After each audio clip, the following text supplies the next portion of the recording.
Hey there, my name is Eric, and you're listening to Delve, a management thought leadership podcast from McGill University. Today, we're talking to Philippe Benjamin-Duranceau, a soon-to-be graduate from the Masters of Management in Finance here at McGill. So he and a few colleagues dreamed up a company recently that wants to use blockchain to change how we manage medical records around the world. And their pitch won an Innovation for Impact award last year. So he joins us today to talk about his idea, which he's calling MedLink, along with Professor Katrin Tinn, Associate Professor of Finance, who organized the competition. So where does a company like this fit in a complicated healthcare system? And can blockchain change how we manage medical records? So let's delve into it.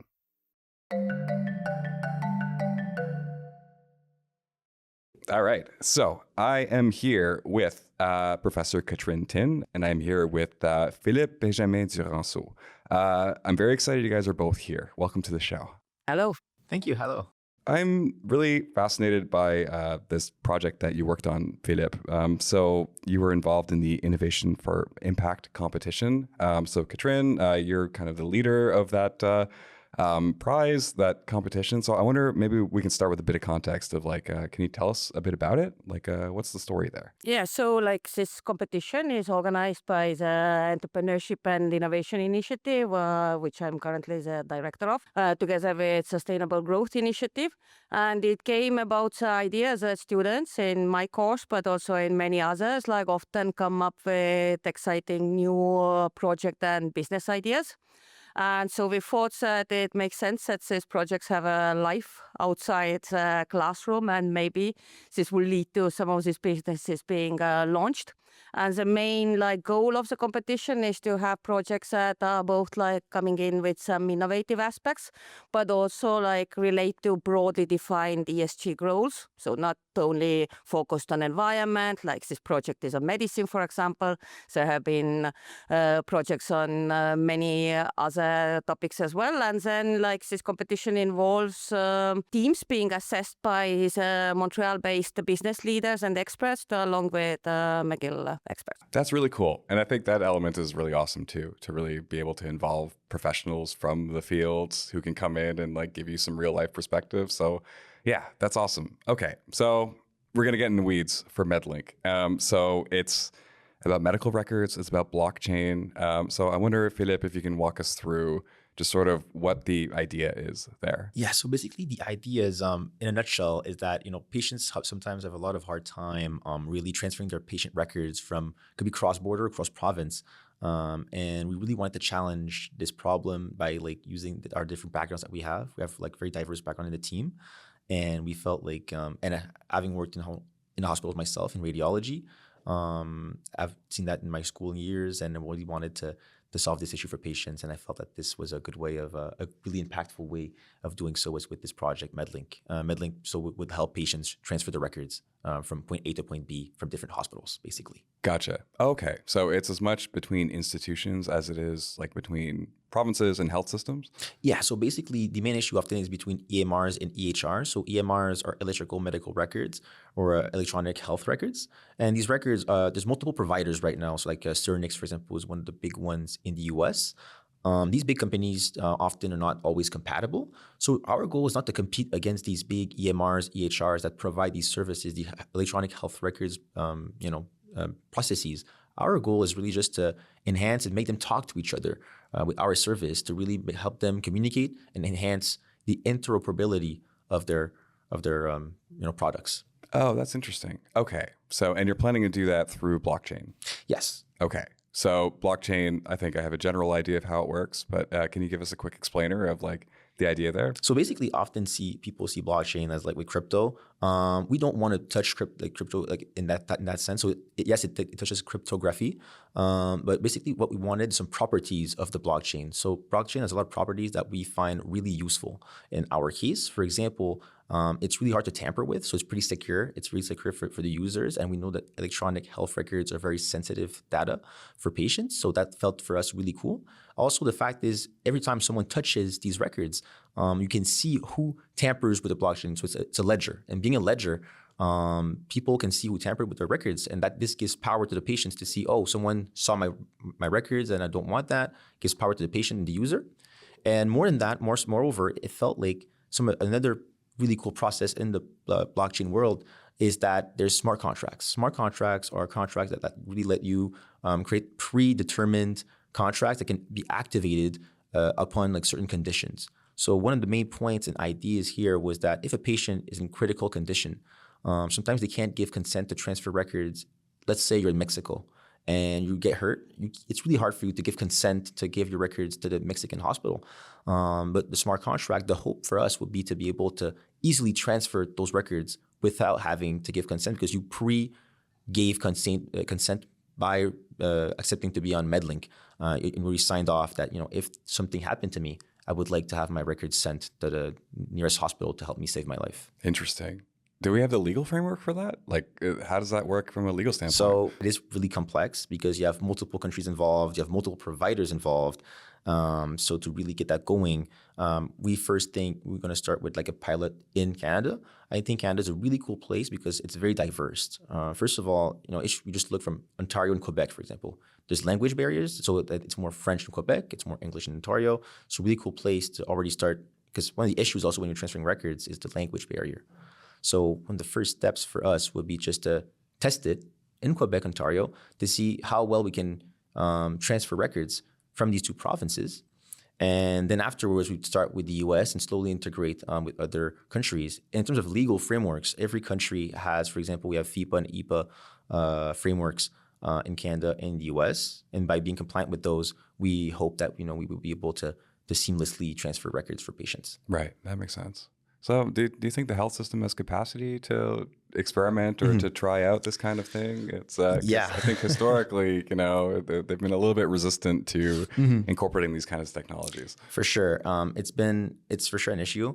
Even in Quebec, some hospitals, we want to help target like these EMRs, EHRs. So this implies that they're using electrical records. I've worked in radiology while doing my studies part-time. And my hospital where I worked still used a lot of paper. Which, this would not be a client we would be targeting, for example. Some hospitals in Montreal do use electrical records, not all of them. Or at least for radiology, some images are sent online, but it's a bit complex. So yeah, they are resistant, but we do think that certain clinics also would be a good fit for our type of clients we're looking for. Clinics are a bit more eager to try processes that would help them be more efficient, as they are a bit more for profit. Sometimes they would like to have processes that help them just go faster or give a better experience to patients, basically.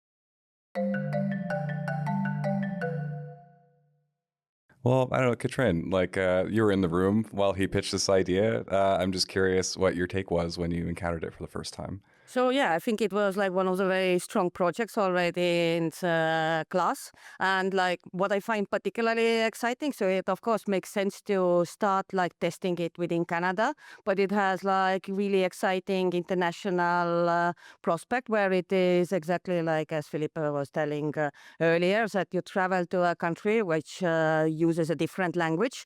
Not only it is complicated to get medical records, but their idea was also incorporating the translation. So that was pretty exciting.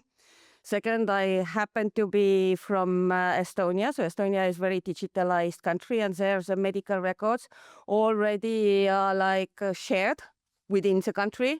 Of course, like within ID card-based system. So what is also fascinating is to try to think of it, what I have in mind, it being private sector led. And finally, then there are fascinating questions about how to maintain privacy, and there exist cool new tools, for example, zero knowledge proofs, which allow you to only reveal the information that is necessary, but not extra. So even kind of more traditional, let's say state-based databases, maybe are not necessarily as nuanced in seeing the data. So I can imagine that in this case, if something happens to you, maybe your dental records don't need to be revealed when something happens to your foot, for example. And I think that there is a lot of exciting aspects around it, which linked nicely to fintech and what is technologically possible. Yeah, and I can imagine this being like a pretty fundamental piece of infrastructure for healthcare systems, even maybe those that in like the global south, where maybe it's difficult to there's an opportunity there to leapfrog in a technological sense, and try to incorporate some modern elements there. So you said this is a private enterprise, like this is a for-profit kind of organization, like that you're imagining? Yes, it would be for-profit in our case. Right. So I'll be able to talk a bit more about the business model. Please do. Yeah, that was my next question. I was wondering about that. So basically, in our case, we were imagining. We calculated the total addressable market for this type of invention. It's more than $200 million in total addressable market. It's a big market. It's not that big for VCs. VCs often look for more of $1 billion plus value TAMs. But in our case, we felt satisfied with it because the TAM could be also affected by the pricing that we put. So in our case, the pricing. So since we want to incentivize these EMRs and EHRs to participate in this program because they would need to be willing to use the service, we want to kind of reward them for doing so.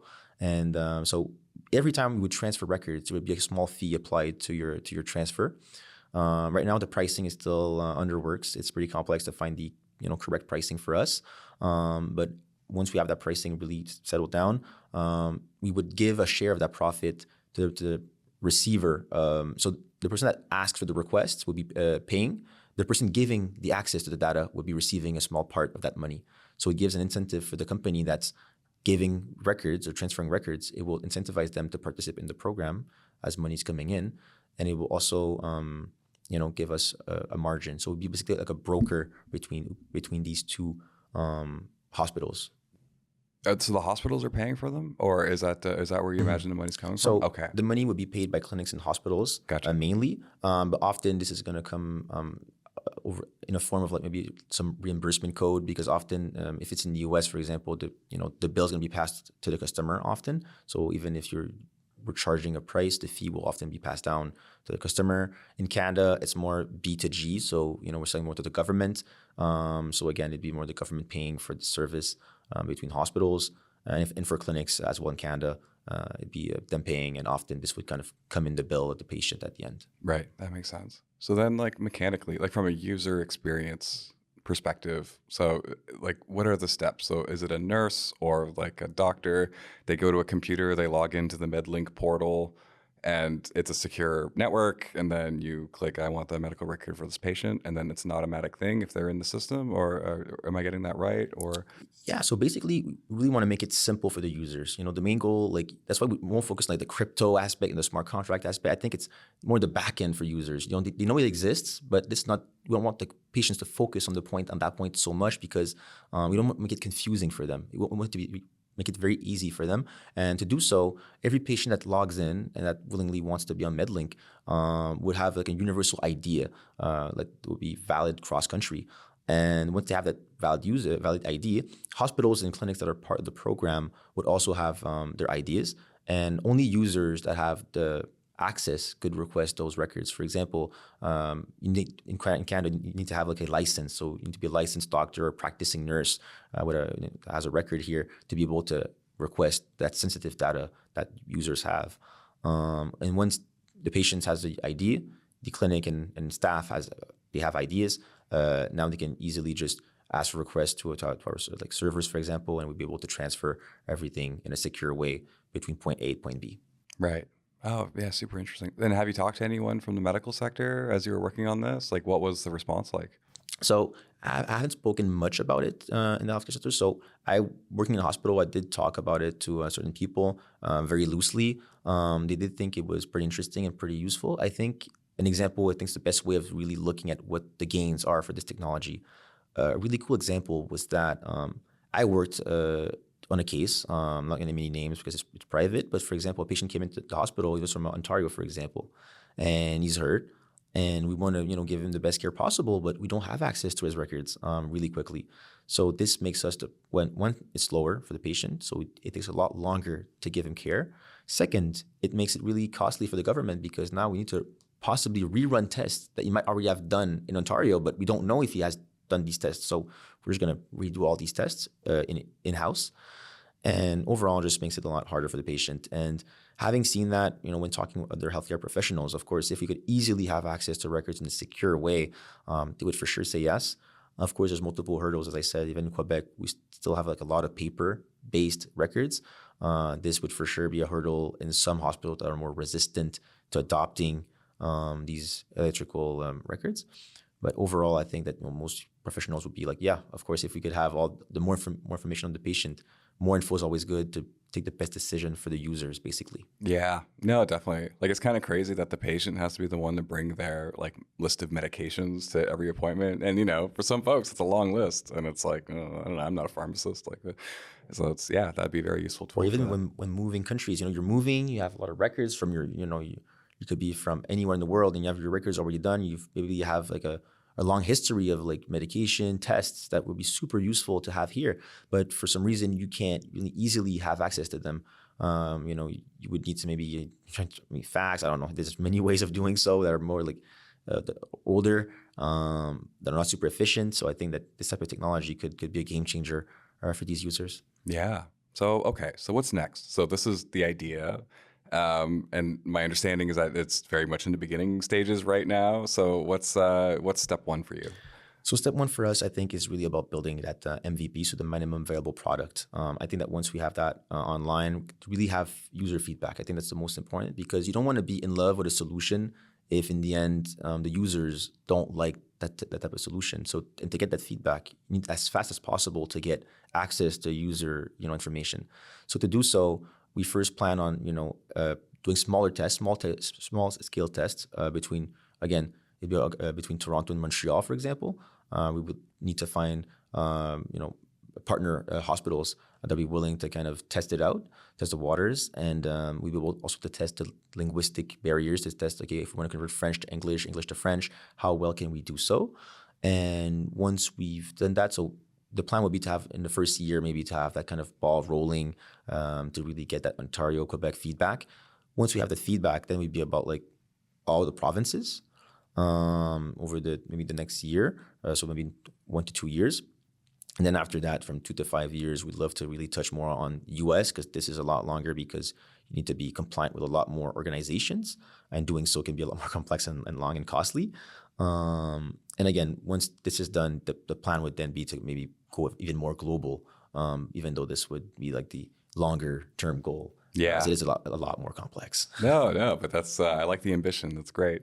And then so in terms of funding, so is it all self-funded right now? Are you kind of just doing this out of your back pocket, kind of? Okay. So as of now, we're bootstrapping it. But we know that if we need, I think there's a lot of resources at McGill. We're very lucky in Montreal. There's a lot of resources, incubators. Even at McGill, we have the Dobson Center that could, potentially help. It's not official. There's nothing official right now, but for sure there could be discussions for sure to try and see what's possible. Even though we're lucky as a more SaaS company, like software as a service company, often your overhead is a bit lower than if you had a hardware. We don't have any hardware. It's more about code. It's more about coding. Also, really quickly, for the background of the people on the team, I'm more finance. I'm more on the finance side, but we have on our side, we have Sehaj, which is not here today, but he's a mechatronics engineer from Waterloo that did his master's in finance. So understands the finance aspects, and he has that more technical aspect in terms of coding. And we have Rafat, that's also our third kind of founder. She also has a background more in finance and accounting, which is very good for management, and also has a lot of experience in the healthcare industry because of a lot of family that also works in the field. So a lot of good feedback there.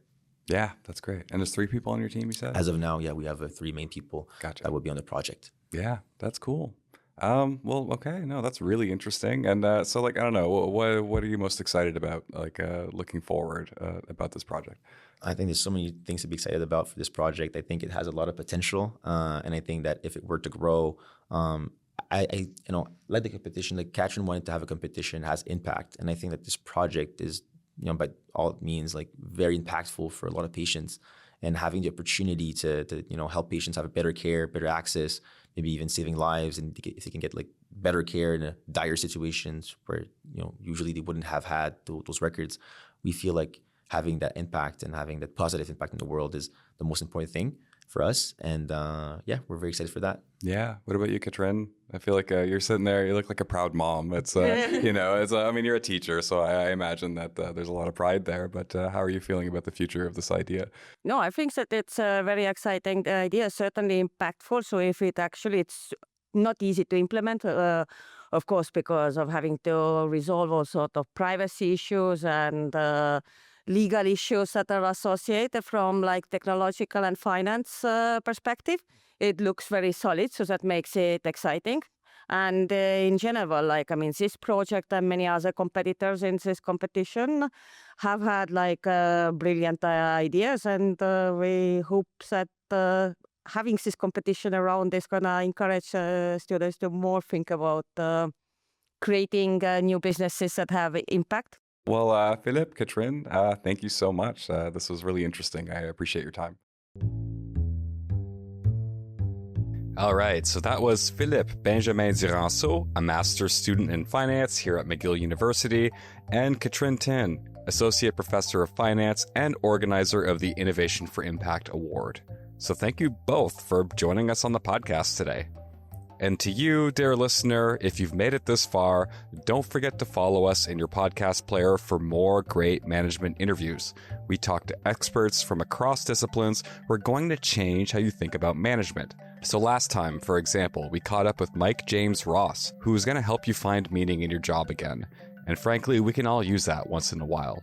So did you love this episode? Do you have some feedback? Do you want us to cover your work? Send us an email. You can contact us at delve.mcgill.ca. We'd love to hear from you. So Delve is the official thought leadership podcast of the Desautels Faculty of Management at McGill University. My name is Eric Dicaire. I'm Delve's managing editor, and I was your host today. I also produced and edited this episode. Professor Saku Montara is our editor-in-chief, who happens to also be the creator of all our original music. So we're going to be back in 2 weeks, so stay tuned for more management insights from McGill Delve. Thanks so much for listening.